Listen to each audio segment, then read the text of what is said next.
দিনহাটা এক মণ্ডল বিজেপির মহিলা মোর্চার সহসভানেত্রী সোমা সিংহ সহ বেশ কয়েকজন উত্তরবঙ্গ উন্নয়ন মন্ত্রী উদয়ন গুহর হাত ধরে বিজেপি ছেড়ে তৃণমূল কংগ্রেসে যোগদান করলেন। উপস্থিত ছিলেন তৃণমূলের দিনহাটা 1B ব্লক সভাপতি অনন্ত বর্মন, দিনহাটা ভাইস পৌরসভার চেয়ারম্যান সবির সাহা চৌধুরী, তৃণমূল নেতা কেশব নাহা, মহিলা তৃণমূলের ব্লক সভানেত্রী ডালিয়া চক্রবর্তী প্রমুখ। দল ছাড়লেন এবং কি বলবেন? দেখুন, আমি কারো প্ররোচনায় বা কেউ আমাকে বাড়িতে হামলা করছে বা আমাকে জোর করছে বা ফোর্স করছে যে তুমি বিজেপি ছেড়ে টিএমসিতে যোগদান করো, এটা আমাকে কেউ করেনি। এটা আমরা মহিলারা আমাদের সিদ্ধান্ত আমরা নিয়েছি যে আমরা মহিলাদের হয়ে কাজ করতে চাই, মহিলাদের পাশে থাকতে চাই। তো যে দলে এসে আমরা মহিলাদের পাশে এর থেকে আর কি কাজ করতে পারবো, আমরা স্ব ইচ্ছায় আমরা আমাদের বিজেপি ছেড়ে আমরা টিএমসিতে আজকে যোগদান করলাম। আর আজকে থেকে আমাদের দল যেভাবে নির্দেশ দেবে, মন্ত্রী মহাশয় যেভাবে নির্দেশ দিবেন, ওনার গাইডলাইন দেখেই আমরা চলবো, ওইভাবেই কাজ করব, এতটুকুই বলবো। আর এর বেশি আর আজকে কিছু বলবো না, পরবর্তীতে যখন হবে। কি দায়িত্ব ছিলেন আপনি? আমি ছিলাম 1 নং মন্ডলের সহসভানেত্রী আর ভিলেজ 2 অঞ্চলের মহিলাদের দলনেত্রী ছিলাম। আজকে আপনার সাথে আরো কেউ পদাধিকারী জয়েন করেছেন? হ্যাঁ, আজকে মহিলা মোর্চার জেনারেল সেক্রেটারি আছেন। কোথায় গেল?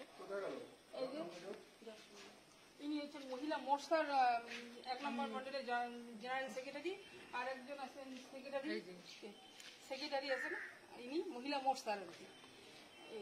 উনি 1 নং মন্ডলে? 1 নং মন্ডলে। আপনার নাম? আমার নাম সোমা সিংহ, আমার নাম জয়া বর্মন। হ্যাঁ, এরা আমি একটা কথা শুধু বলি যে এরকম বারবার বলার চেষ্টা হচ্ছে বিজেপির পক্ষ থেকে যে ভয় দেখিয়ে সন্ত্রাস করে আমরা নাকি ওদের লোকজনকে বাড়ির থেকে বের করে দিচ্ছি, জোর করে দলে নিচ্ছি, পঞ্চায়েতদের দলে নিচ্ছি। তা এটা আজকের এই যে যোগদান, এই যোগদানে মহিলারা মহিলা মোর্চার থেকে বিজেপি ছেড়ে তৃণমূল কংগ্রেসে যোগ দিলেন। কারো ওপর বিন্দুমাত্র কোন রকম ভয় দেখানো হয়েছে কিনা, সন্ত্রাস করা হয়েছে কিনা, বা কেউ বাড়িতে গিয়ে হুমকি দিয়েছে কিনা, এরাই নিজেদের মুখে বলবে।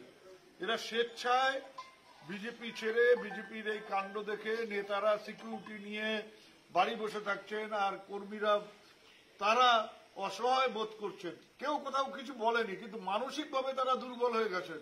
তাদের পাশে যে নেতাদের দাঁড়ানো উচিত।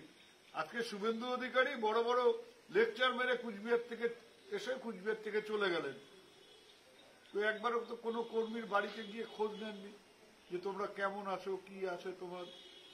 আর আজকে বলছে যে সন্ত্রাস করা হচ্ছে, ভয় দেখানো হচ্ছে। আবার আজকে নাকি কেন্দ্রীয় টিম আসছে, তো সে কেন্দ্রীয় টিম এসে এদের বাড়িতে যান, গিয়ে জিজ্ঞাসা করুক যে তোমাদের ভয় দেখিয়ে তৃণমূলে নেওয়া হয়েছে কিনা।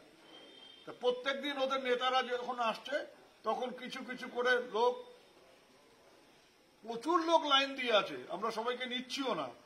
তা যারা আসছে এবং যারা ওদের নেতারা আসছেন সেদিন করেই লোক আরো বেশি করে আমাদের দলে যোগ দিচ্ছে। আজকে কেন্দ্রীয় টিম আসছে, আজকে কেন্দ্রীয় টিমকে দিনহাটার পক্ষ থেকে আমরা উপহার দিলাম। এই যে ওদের মহিলা মোর্চার নেত্রীরা তারা দল ছেড়ে তৃণমূল কংগ্রেসে যোগ দিলেন, এই ছবিটা যেন ওদের কেন্দ্রীয় নেতৃত্ব নিয়ে গিয়ে দিল্লিতে দেখায় যে আমাদের সাথে লোক থাকছে না।